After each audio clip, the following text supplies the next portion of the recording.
Galatia 2. 14 tahun kemudian, aku kembali ke Yerusalem bersama dengan Barnabas, dan Titus turut menyertai kami. Aku pergi ke Yerusalem kerana Allah menyatakan kehendaknya bahawa aku harus pergi. Dalam satu perjumpaan khas dengan para pemimpin Kristian di situ, aku menjelaskan berita baik yang aku kabarkan kepada orang bukan Yahudi. Aku tidak mahu usahaku, baik yang dahulu maupun yang sekarang, menjadi sia-sia. Sahabatku Titus, meskipun dia seorang Yunani, tidak dipaksa supaya bersunat, walaupun ada orang yang menginginkan hal itu. Mereka itu orang yang menyeludup ke dalam kumpulan kita dan berpura-pura menjadi saudara. Mereka mengintip kita untuk mengetahui kebebasan yang kita alami kerana bersatu dengan Kristus Yesus. Mereka mahu kita diperhamba semula. Tetapi kami sama sekali tidak bersetuju dengan tuntutan mereka, kerana kami hendak menjaga kemurnian berita baik itu untuk kamu.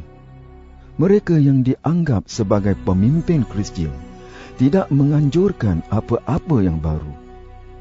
Aku berkata demikian kerana aku tidak memandang kepada kedudukan mereka, kerana Allah pun tidak memandang kepada rupa orang.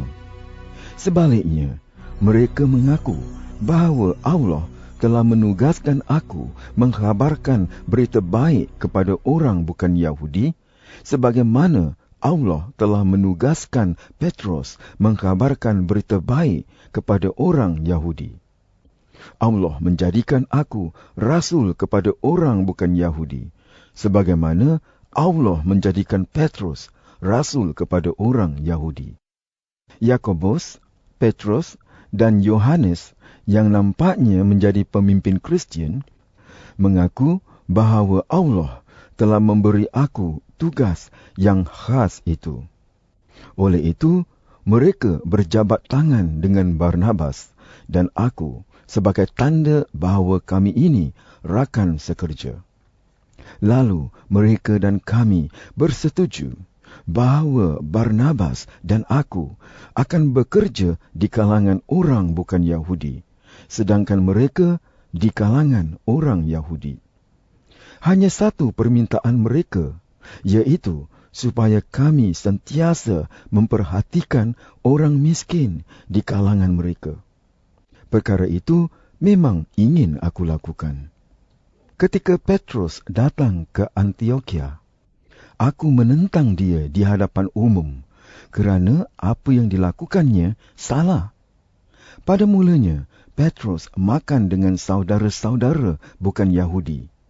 Tetapi setelah beberapa orang yang diutus oleh Yakobus tiba, Petrus menjauhkan diri daripada saudara bukan Yahudi dan tidak mahu duduk makan dengan mereka.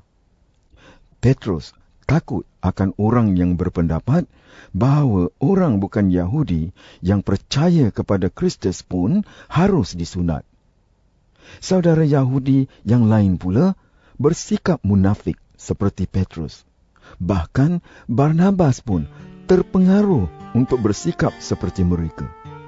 Ketika aku melihat sikap mereka tidak sesuai dengan ajaran berita baik yang benar itu, aku berkata kepada Petrus di hadapan semua orang di situ, "Kamu orang Yahudi, tetapi kamu hidup seperti orang bukan Yahudi. Mengapa kamu sekarang mahu memaksa orang bukan Yahudi hidup seperti orang Yahudi? Memang benar kami ini dilahirkan sebagai orang Yahudi, dan bukan orang bukan Yahudi yang berdosa. Meskipun demikian, kami tahu bahawa orang berbaik semula dengan Allah kerana percaya kepada Yesus Kristus dan bukan kerana mengikut Taurat. Kami pun percaya kepada Yesus Kristus supaya kami berbaik semula dengan Allah melalui iman kami, bukan kerana kami mengikut Taurat. Dengan mengikut Taurat, tiada seorang pun dapat berbaik semula dengan Allah. Dalam usaha kami untuk berbaik semula dengan Allah melalui hidup bersatu dengan Kristus, ternyata kami masih orang berdosa juga seperti orang bukan Yahudi. Adakah hal ini bererti bahawa Kristus yang menyebabkan kami berdosa? Tentu tidak.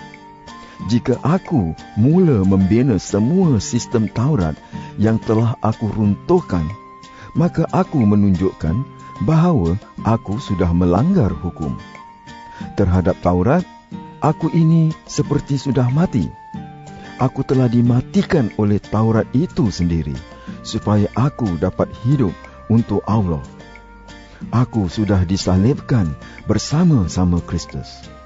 Yang hidup sekarang ini bukanlah aku, tetapi Kristus yang hidup dalam diriku. Hidup yang aku hayati sekarang ini adalah hidup dengan iman kepada Anak Allah yang mengasihi aku dan yang telah mengorbankan dirinya untuk aku. Aku tidak menolak rahmat Allah. Jika hubungan orang dengan Allah menjadi baik semula kerana mengikut Taurat, hal itu berarti kematian Kristus sia-sia sahaja.